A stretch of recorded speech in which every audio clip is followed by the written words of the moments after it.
আসসালামু আলাইকুম। Software academy CSC ক্লাসে তোমাদেরকে স্বাগতম। আজকে আমরা 6 সেমিস্টারের সফটওয়্যার ইঞ্জিনিয়ারিং এর কিছু বেসিক কোশ্চেন নিয়ে আলোচনা করব। তো 6 সেমিস্টারে যারা আছেন তারা অলরেডি জানেন আপনাদের ফর্ম ফিল আপ শেষ। আপনাদের কয়েকদিনের ভেতরে রুটিন দিয়ে দেবে। তো আশা করি ভালোভাবে প্রিপারেশন নিতেছেন। তো আমরা হচ্ছে সফটওয়্যার ইঞ্জিনিয়ারিং আর কি কিছু জিনিস আজকে দেখবো। তো সফটওয়্যার ইঞ্জিনিয়ারিং কি আর হচ্ছে আইইই ডেফিনেশনটা কি, ঠিক আছে?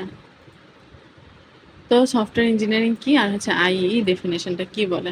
তো আমরা সবসময় আমাদের যে লেকচারগুলো আছে সেগুলোকে বাংলা অ্যান্ড ইংলিশে কম্বাইন রাখার চেষ্টা করি, যাতে আপনার পড়তে সুবিধা হয়, যে কনসেপ্টটা বুঝতে সুবিধা হয়। ঠিক আছে? এমনি আপনার এই ইংলিশের পাশাপাশি নিচেটা বাংলা দেওয়া আছে, কারণ আমরা বাংলাতে পড়লে আমাদের জন্য জিনিসটা বুঝতে অনেক সহজ হয়, তাই। তো আমরা যদি এখন আচ্ছা, তাহলে what is software engineering? Software engineering জিনিসটা কি? তো সফটওয়্যার ইঞ্জিনিয়ারিং হচ্ছে এমন এক ধরনের ইঞ্জিনিয়ারিং ডিসিপ্লিন, হ্যাঁ, এমন এক ধরনের আহ, শাখা ডিসিপ্লিন, মানে শাখা টাইপের, যেটা হচ্ছে that is concern with all aspects of software production. একটা সফটওয়্যার প্রোডাকশনের যা যা লাগে এই সব ধরনের ডিসিপ্লিনগুলাই হচ্ছে কি সফটওয়্যার ইঞ্জিনিয়ারিং।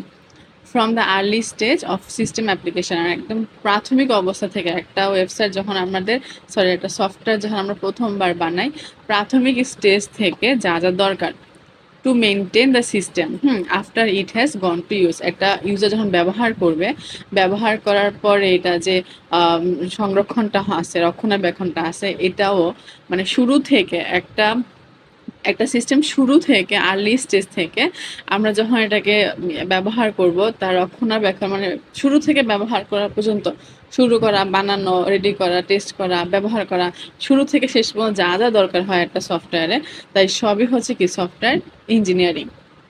ওকে, এই কথাটা এখানে বাংলাতে লিখে দেওয়া আছে যে এটা একটা প্রকৌশলগত শাখা, মানে ইঞ্জিনিয়ারিং ডিসিপ্লিন মানে হচ্ছে বাংলাতে প্রকৌশলগত শাখা, যা সিস্টেমের প্রাথমিক নির্ধারণ থেকে শুরু করে সফটওয়্যারটা ব্যবহার করা পর্যন্ত, পর রক্ষণাবেক্ষণ সবকিছুই হচ্ছে কি এটাকে মেনটেন করাই হচ্ছে সফটওয়্যার ইঞ্জিনিয়ারিং এর মূল কথা। এটাই হচ্ছে সফটওয়্যার ইঞ্জিনিয়ারিং। সফটওয়্যার ইঞ্জিনিয়ারিং এর মূল কিছু ডেফিনেশন থাকে, সেটা হচ্ছে একটা হচ্ছে ইঞ্জিনিয়ারিং ডিসিপ্লিন, আর একটা হচ্ছে all aspects of software production. তাহলে ইঞ্জিনিয়ারিং ডিসিপ্লিনটা কি? তো ইঞ্জিনিয়ার মানে যারা হচ্ছে ডেভেলপ করে আর কি, একটা সফটওয়্যার যে ইঞ্জিনিয়াররা ডেভেলপ করে, make things work by applying theories, methods and appropriate tools. ঠিক আছে? একটা ইঞ্জিনিয়ারিং, একটা ইঞ্জিনিয়ার বা হচ্ছে যে বানাবে একটা ডেভেলপার, সে হচ্ছে করবে কি থিওরি অ্যাপ্লাই করবে, তাত্ত্বিক কিছু পদ্ধতি অ্যাপ্লাই করবে, প্রয়োজনীয় কি অ্যাপ্রোপ্রিয়েট টুলসগুলো ব্যবহার করবে, করে হচ্ছে কি এগুলোর মাধ্যমে একটা কাজকে সে সম্পূর্ণ করে। হ্যাঁ, এখন একটা সফটওয়্যার যখন আমরা বানাবো তখন সেটাকে আমাদের কি করতে হবে, প্রথমত একটা রিপোর্ট লিখতে হবে, মানে একটা প্ল্যান করতে হবে, না যে খাতা কলমে বা তাত্ত্বিকভাবে একটা প্ল্যান করতে হবে যে আমার এটাই এভাবে আমার হবে। ঠিক আছে?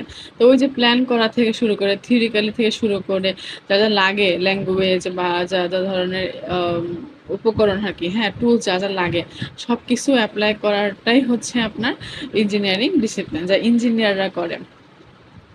তারপর হচ্ছে all aspects of software production, সফটওয়্যারের সব ধরনের অ্যাসপেক্টসগুলা। এটা হচ্ছে software engineering is not just concern with the technical process of software development. Software engineering মানে শুধুমাত্র টেকনিক্যালি আপনি একটা সফটওয়্যার ডেভেলপ করলেন তা কিন্তু না, ঠিক আছে? But also activities such a software project management, একটা প্রজেক্ট ম্যানেজমেন্ট করা, এটা ডেভেলপ অফ টুলস করা, মেথড করা, থিওরি করা, সবগুলোই হচ্ছে প্রোডাকশনের সাথে কি যুক্ত। মানে একটা সফটওয়্যার আপনি শুধু বানালেন না, সেটাকে তাত্ত্বিকভাবে দেখা, এটার জন্য যা যা থিওরিক্যালি দেখা, এটার জন্য কোনো মেথড অ্যাপ্লাই করা, কোনো টুলস অ্যাপ্লাই করা, সব কিছুই হচ্ছে কি একটা সফটওয়্যার ইঞ্জিনিয়ারিং, মানে সব ধরনের কিছু একসাথে মিলে হচ্ছে কি সফটওয়্যার ইঞ্জিনিয়ারিং।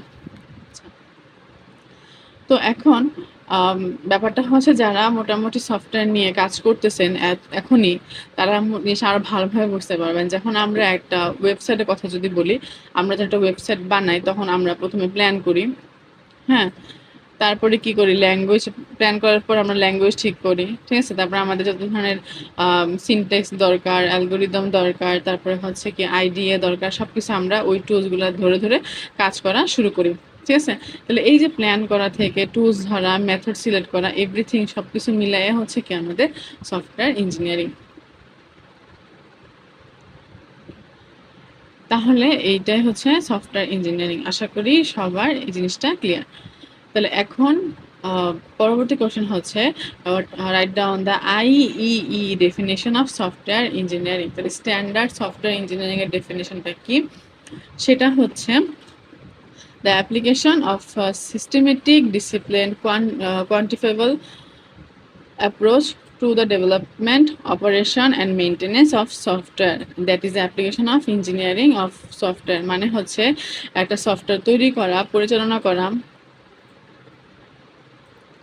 একটা সফটওয়্যার তৈরি করা, ঠিক আছে, সিস্টেম করা, পরিচালনা করা, এবং এটার মধ্যে কোনো নিয়ম শৃঙ্খলা আছে নাকি, ডিসিপ্লিন, ওই যে নিয়ম শৃঙ্খলা রক্ষণাবেক্ষণ করা, হ্যাঁ, যে সিস্টেমেটিক রক্ষণাবেক্ষণ করা, এবং এটার মধ্যে কতটুকু পদ্ধতি প্রয়োগ করা যেতে পারে আর কি, ঠিক আছে, কোয়ান্টিফাইবল ফাইবল অ্যাপ্রোচ যেগুলো আছে সেগুলা, একটা সফটওয়্যার ডেভেলপমেন্ট করা, অপারেশন করা, মেনটেন করা, এই সব কিছুই হচ্ছে কি একটা সফটওয়্যার ইঞ্জিনিয়ারিং। ওকে, তো এই হচ্ছে আমাদের আইই ডেফিনেশন, যেটা আমাদের এক্সাম হলে প্রায় আসে, আর সফটওয়্যার ইঞ্জিনিয়ারিং এই কোশ্চেন তো আসেই, মাস্ট বি।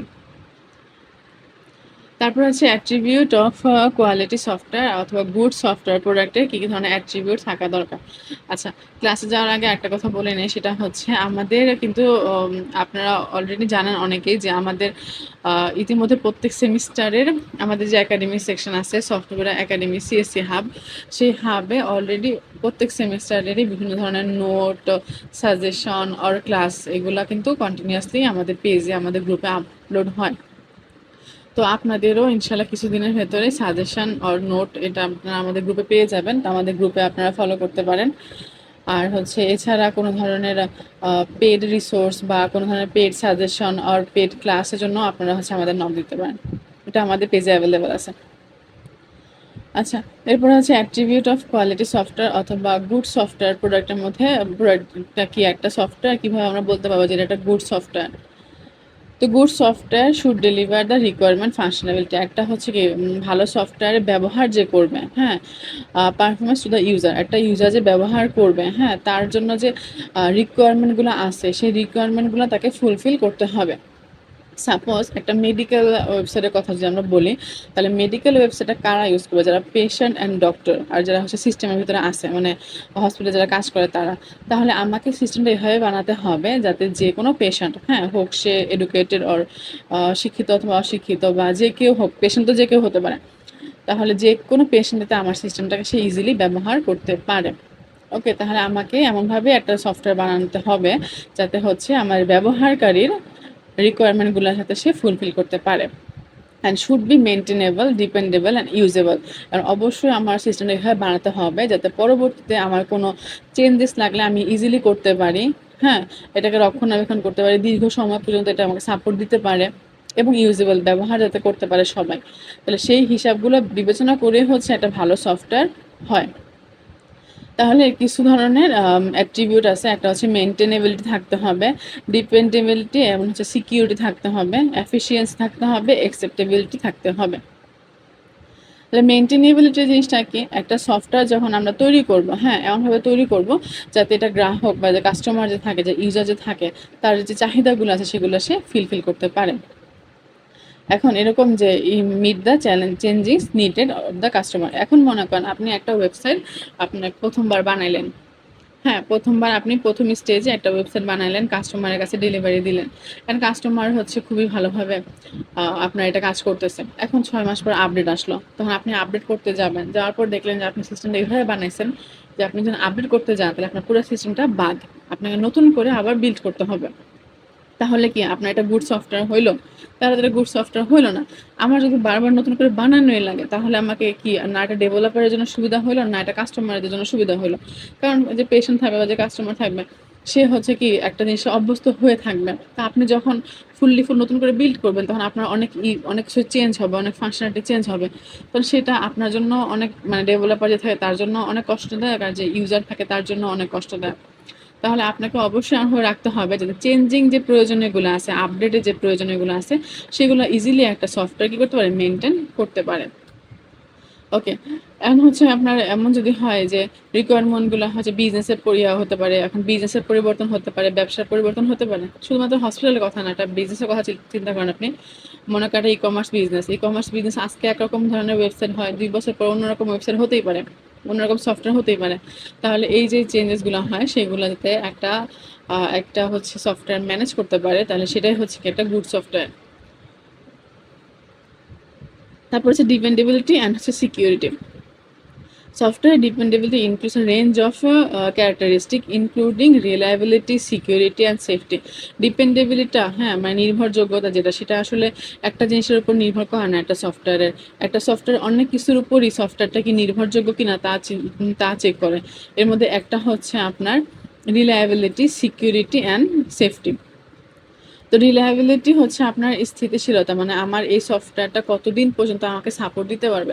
আপনি একটা সফটওয়্যার বানাইলেন, ২ মাস পরে সেটা ডাউন হয়ে গেল, আপনাকে আর সাপোর্ট দিল না। তাহলে আপনার এই সফটওয়্যার পিছে লাখ লাখ টাকা খরচ করে আপনার কোনো লাভ হইলো যে ২ মাস পরে বা ১ মাস পরে সেটা ডাউন হয়ে যায়।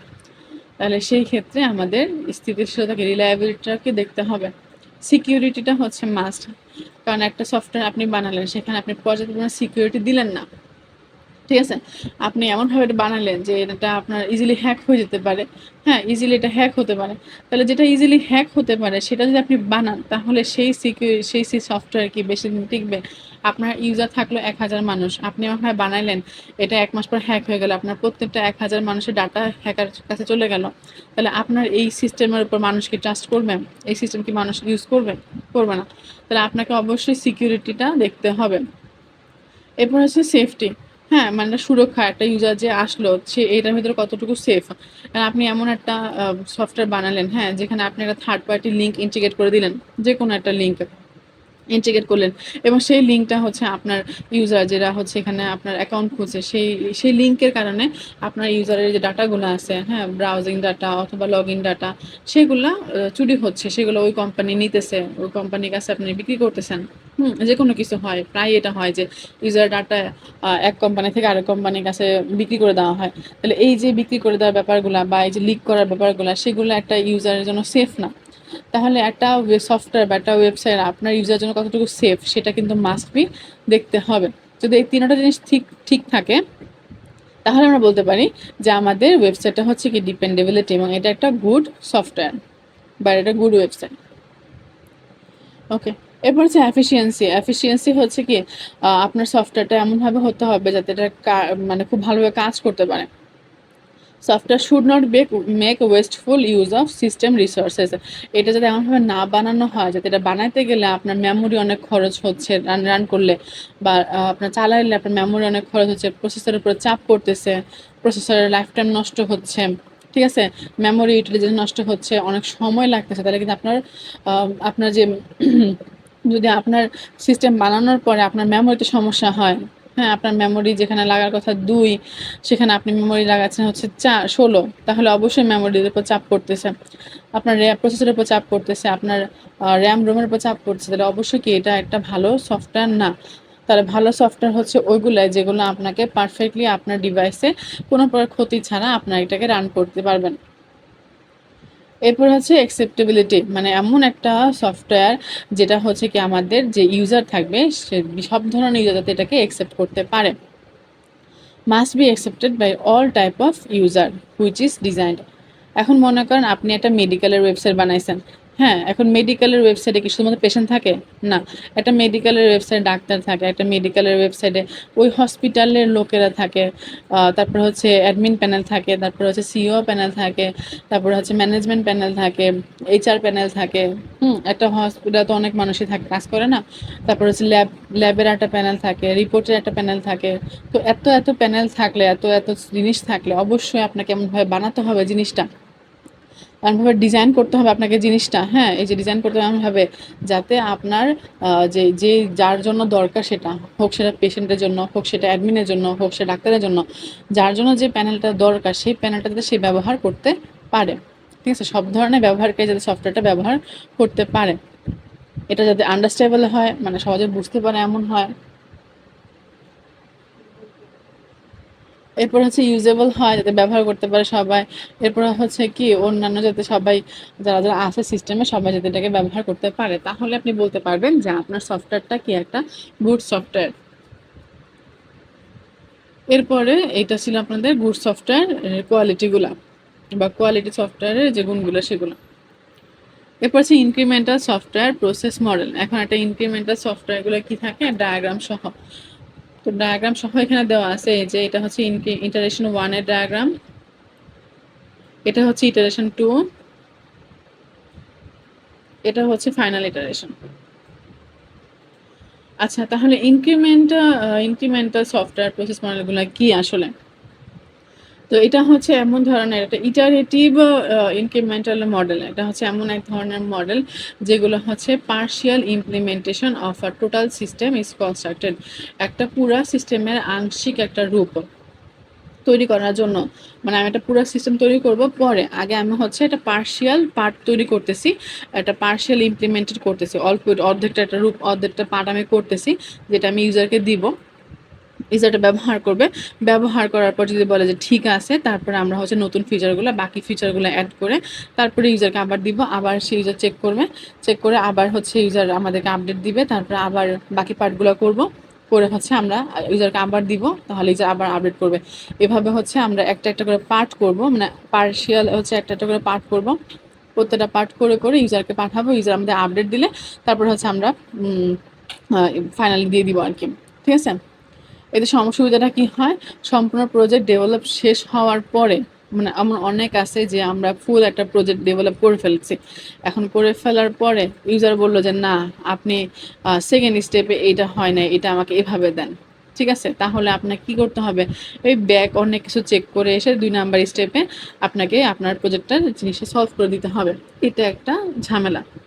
তাহলে সেই ক্ষেত্রে আপনি যদি অল্প একটু পার্ট করেন, হ্যাঁ, তাহলে আপনি ইউজারকে দিলেন, আপনি ইউজার বললো যে এই পার্টে কোনো সমস্যা নেই, তাহলে আপনি সেকেন্ড পার্টে যাচ্ছেন, তাহলে সেকেন্ড পার্টে ইউজার করে দিলেন, আপনার ইউজার চেক করে বললো এখানেও কোনো সমস্যা নাই, তাহলে মানে ইউজার মানে যে ক্লায়েন্ট আর কি, আপনার সেই ক্লায়েন্ট, মানে একজন তো ক্লায়েন্ট আপনাকে কাজটা দিবে, তাই না, সে, তো সেই ক্ষেত্রে কোনো সমস্যা নাই, ফাইন। তাহলে আপনি আছে আবার থার্ড স্টেপে গেলেন, ফোর্থ স্টেপে গেলেন, স্টেপ বাই স্টেপ কী হবে, এই ফাংশনগুলো কী হবে, স্টেপ বাই স্টেপ অ্যাড হবে। তাহলে আপনার এই পরবর্তী যে ঝামেলাগুলো হয়, যে ফুললি ডেভেলপ করার পরে যে সমস্যাগুলো হয়, সেই সমস্যাগুলো এখানে আর হবে না।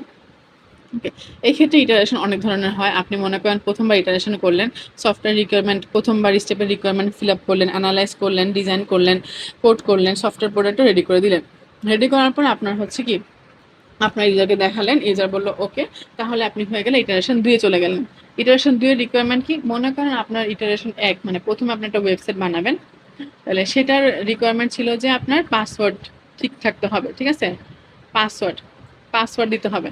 তাহলে আপনি প্রথমটাকে কোড করলেন, রিকোয়ারমেন্ট ফিল আপ করলেন, কোড করলেন, অ্যানালাইজ করলেন যে পাসওয়ার্ড কীভাবে হবে, তারপর ডিজাইন করলেন যে এই ফর্মটা এইভাবে হবে, নিউ পাসওয়ার্ড থাকবে, কারেন্ট পাসওয়ার্ড থাকবে, ফরগেট পাসওয়ার্ড থাকবে, অ্যান্ড কোড করে আপনি এই পার্টটুকু ডেভেলপ করে ফেলেন। ইউজার বললো যে ওকে, তখন আপনি ইটারেশন 2 চলে গেলেন। হ্যাঁ, 2 বললো আপনাকে লগ ইনটা বিল্ড করতে। ঠিক আছে, লগ ইন। তাহলে লগ ইনের জন্য আপনি এবার আবার রিকোয়ারমেন্ট গেলেন, অ্যানালাইজ করলেন, ডিজাইন করলেন, কোড করলেন, সফটওয়্যার প্রোডাক্টটা কী করলেন, শেষ করে দিলেন।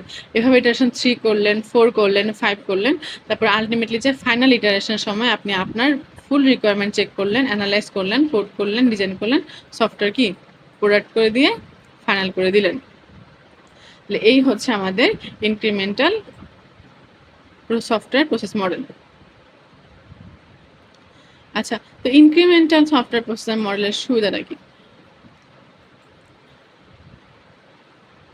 তাহলে এটা সুবিধা হচ্ছে জেনারেটস ওয়ার্কিং সফটওয়্যার কুইকলি, মানে একটা সফটওয়্যারকে তাড়াতাড়ি বানানো যায়, আর্লি, কুইকলি এবং তাড়াতাড়ি, এবং হচ্ছে আর্লি বানানো যায়।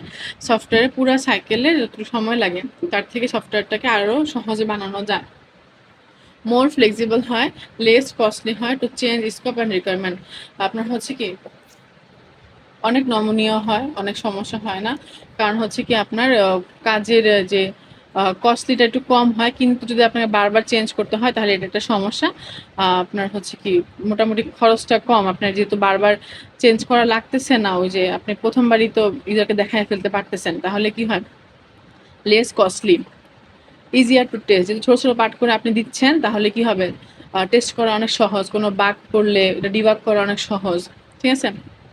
তারপরে ইজিয়ার টু ম্যানেজ রিস্ক, আর হচ্ছে আপনারা যে কোনো ধরনের ইটারেশন করা অনেক সহজ, রিস্ক ম্যানেজ করা অনেক সহজ, কারণ আপনি যখন প্রথম পার্টটা করে দিলেন, হ্যাঁ, প্রথম পার্টে কোনো রিস্ক করলে আপনি প্রথম পার্টে সলভ করে ফেলতেছেন, এরপর সেকেন্ড পার্টে করলে সেকেন্ড পার্টে রিস্ক করলে সেকেন্ড পার্টে সলভ করে ফেলতেছেন, তাহলে আপনার বারবার আর প্রত্যেকটা জন্য আলাদা আলাদা মানে সবটা শেষ করার পরে যে সলভ করতে হবে না, তাহলে এই ক্ষেত্রে সুবিধা। তারপরে হচ্ছে কি ইচ ইটারেশন, প্রত্যেকটা ইটারেশনে একটা মাইলস্টোন থাকে, ঠিক আছে, পরিচালনা করা একটা ইজি হয়, একটা মাইলস্টোন থাকে আর কি। মনে করেন আপনি ডিজাইন করলেন আগে, তাহলে সেটা হচ্ছে একটা মাইলস্টোন, কোড করলেন পরে সেটা আরেকটা মাইলস্টোন, ফ্রন্ট এন্ড করলেন আগে এটা আরেকটা মাইলস্টোন, মানে একটা করে পার্ট করে দেওয়াটা হচ্ছে একটা মাইলস্টোন আর কি।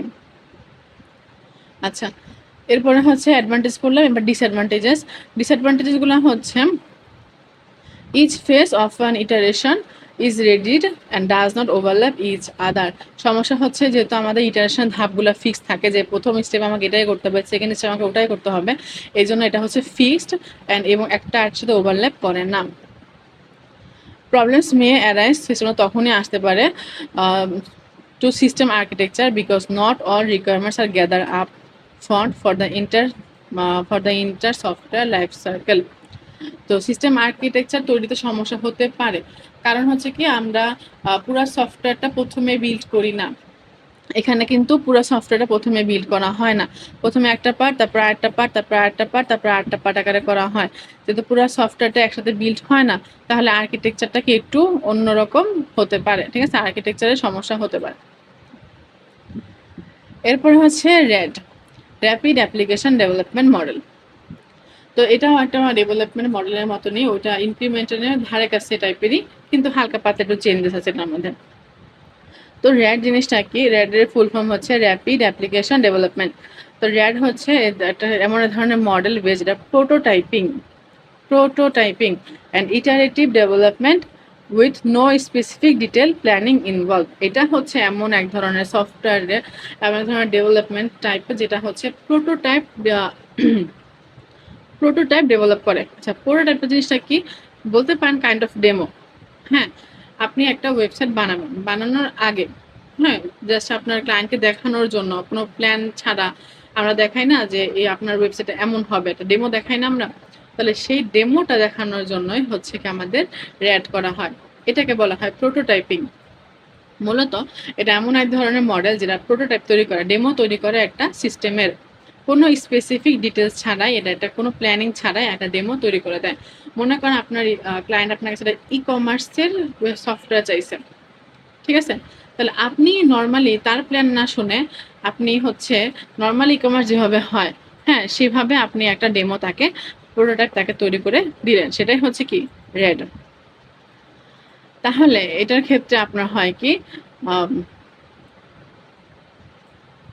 তারপরে আপনি যখন প্রোটোটাইপ তৈরি করে ফেললেন, তখন যখন সফটওয়্যার তৈরি করবেন, তখন সফটওয়্যার তৈরি করতে করতে করতে করতে কি হবে, এটার ভেতরে প্ল্যানিং গুলা আস্তে আস্তে আসবে, যে সফটওয়্যার ইটসেলফ ইনভলভ, সফটওয়্যার কি নিজে নিজে এটার ভেতরে কাজ করতে করতে করতে এটার ভেতরে হচ্ছে বিভিন্ন ধরনের প্ল্যান হবে, বিভিন্ন ধরনের কোড চেঞ্জ হবে, এগুলো আস্তে আস্তে হতে থাকে আর কি।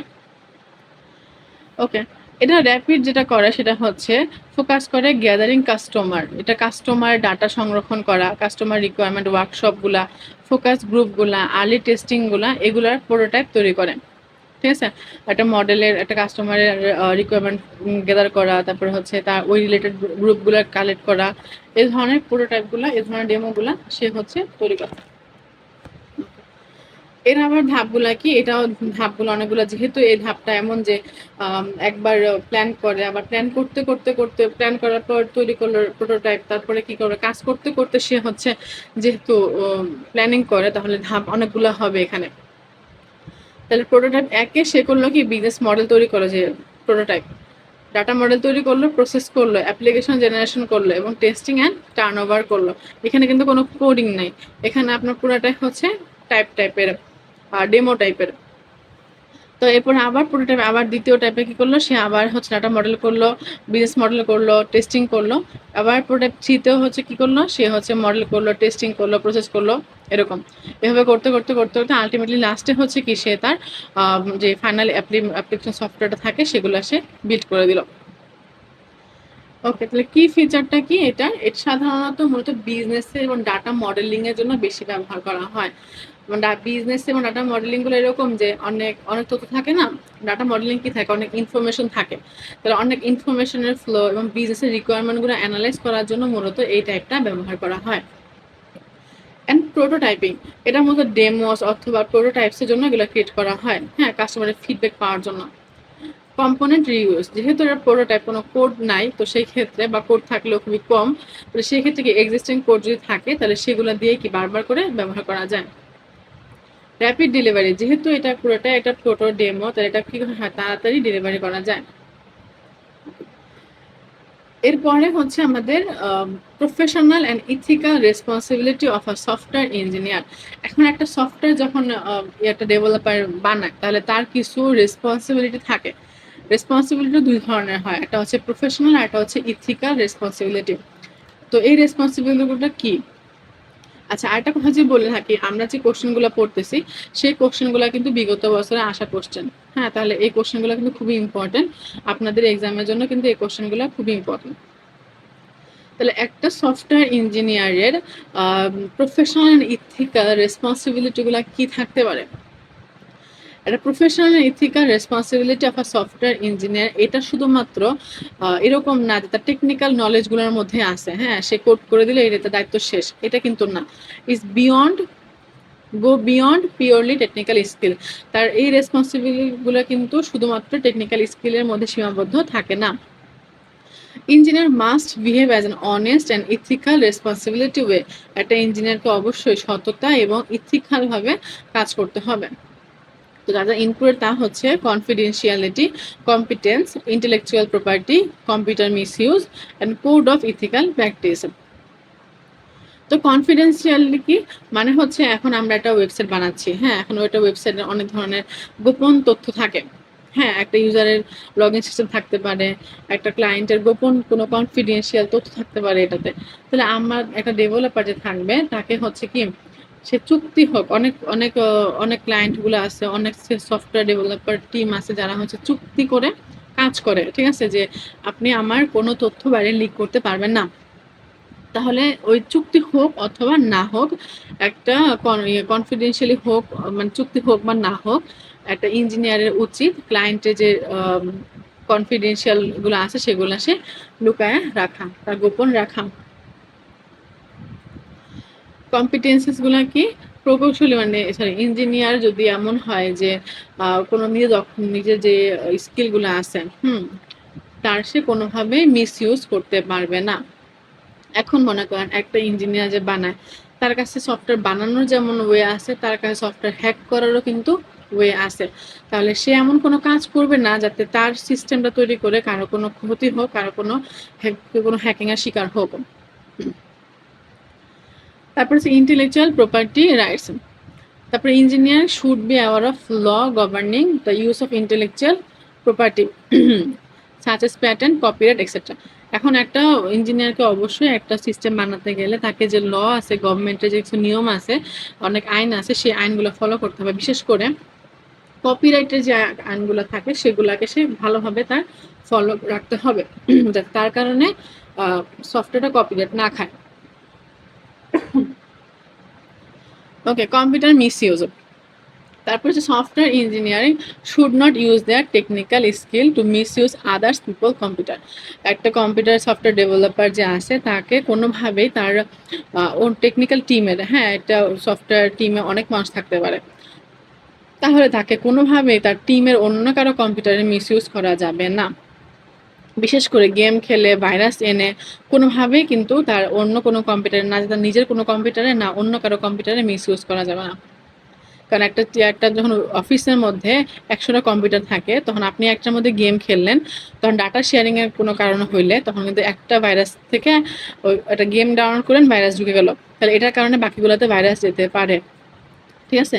অথবা এই কম্পিউটারের মধ্যে কোনো কনফিডেন্সিয়াল ডাটা আছে, আপনি এটা মিস ইউজ করলেন, তাহলে এখানে কিন্তু দোষটা ওই মানুষের উপর আসবে যে মানুষের কম্পিউটারটা আপনি ইউজ করছেন। Code of ethical practice. Okay, ethical প্র্যাকটিসের ক্ষেত্রে নিয়মগুলা কি? আপনি এখন কোড করবেন, তাহলে কোডের কিছু প্রফেশনাল সোসাইটি থাকে, কিছু প্রফেশনাল নিয়ম থাকে যেগুলো IEEC এর দ্বারা আগে থেকে লিখিত আরকি। তাহলে সেই নিয়মগুলো আপনাদের যতগুলো টিম মেম্বার থাকে সবগুলা টিম মেম্বার সাথে ডিসকাস করে এগুলাকে ভাগ করে দিতে হবে, যাতে এগুলার বাহিরে কাজ করা না যায়। ঠিক আছে? এই হচ্ছে একটা সফটওয়্যার ইঞ্জিনিয়ারের ইথিক্যাল রেসপন্সিবিলিটি। Legacy software. তো লিগ্যাসি সফটওয়্যারগুলা কি, কি? এইটা সাধারণত এমন এক ধরনের সফটওয়্যার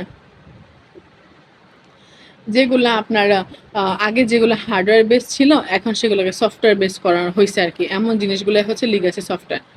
তো লিগ্যাসি সফটওয়্যার হচ্ছে এমন একটা যেগুলো হচ্ছে আপনার একটা বিজনেসের নিড, একটা বিজনেসের প্রয়োজনের জন্য ব্যবহার করা হয় এবং এটা বহু বছর ধরে কাজ করে আসছে। একটা হার্ডওয়্যার ছিল এক সময়, তো সেই হার্ডওয়্যারটাকে এখন সফটওয়্যারে কনভার্ট করা হয়েছে, সেগুলো হচ্ছে লিগ্যাসি সফটওয়্যার। কেন হার্ডওয়্যারকে সফটওয়্যারে কনভার্ট করা হয়েছে?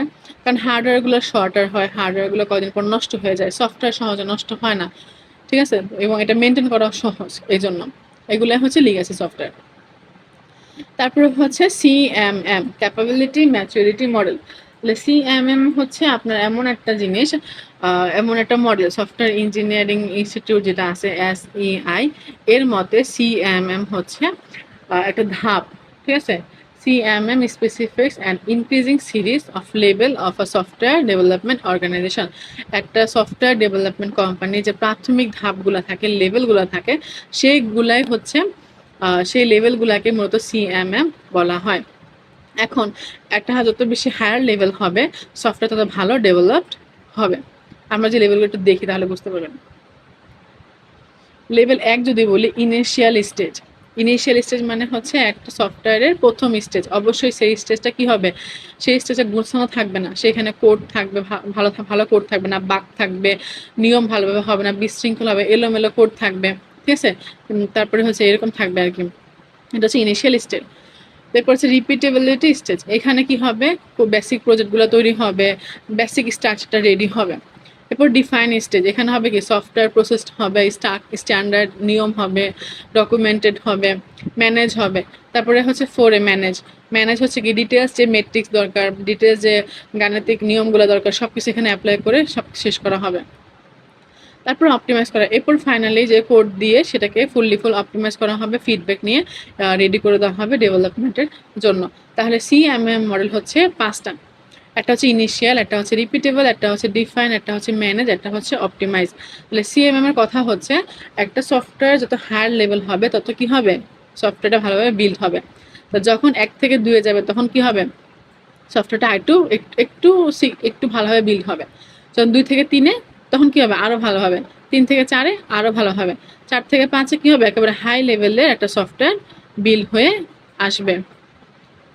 ঠিক আছে? তাহলে এই হচ্ছে আমাদের CMM এর 5টা স্টেজ। ওকে, তাহলে এই হচ্ছে আপনাদের সফটওয়্যার ইঞ্জিনিয়ারিং SE এর বেসিক ক্লাস।